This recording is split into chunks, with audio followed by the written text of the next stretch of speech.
some information as promised. I wanted to talk about the moon landing, obviously. You click on the video, you saw the title. I think it's good to question everything, of course. So you should question the moon landing because it'll open doors to other things that you need to learn. And then when you come back to it, you'll be like, okay, I gotta get it now.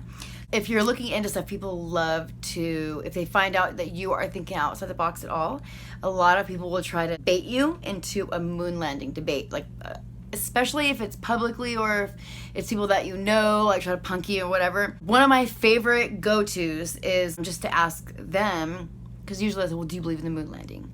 And, you know, my go-to is, well, instead of asking me what if I believe in it, let me just ask you, why do you believe in it? No, I'm actually going to assume that you don't believe in the moon landing, you know. But it's just really to get them to say, because I saw it on TV.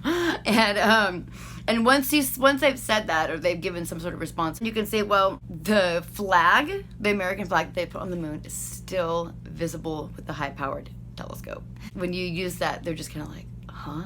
It makes people feel stupid because there is a logical, if you want to argue that the moon landing was real, there's a logical argument, but I saw it on TV. That's not gonna be like a solid landing for me, pun intended. So anyways, I'm booming going on. Eddie Bravo, I just want to real quick, I'll tag Eddie Bravo in this. He's always talking about he doesn't believe in satellites and he doesn't believe in the moon landing. And he's always talking about like the flat earth. And so let me just explain to you. Because he's always like, water doesn't bend. Yeah, it fucking does, okay?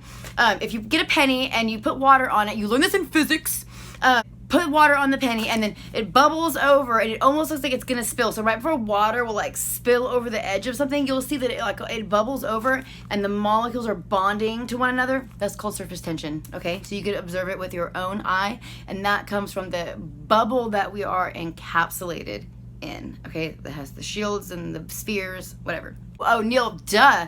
So Neil Armstrong, I have a friend doing like, you know, being in the entertainment industry. He was working on a project in Los Angeles. Now he told me about this conversation that he was having. Wait, hold on a second. Yeah, he worked with a guy that Neil Armstrong, he golfed and had coffee every morning with Neil Armstrong, or coffee or whatever they had, you know, the golf country club, that they golfed every morning. And he said, and Neil Armstrong would never lie to me. We've been golfing every morning for like, you know, decades. He would never lie to me.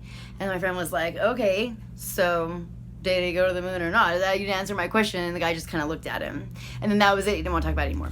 So I thought that was very interesting. And that goes back to how did they really go to the moon, right? That is my bit about the moon landing. Thanks for tuning in.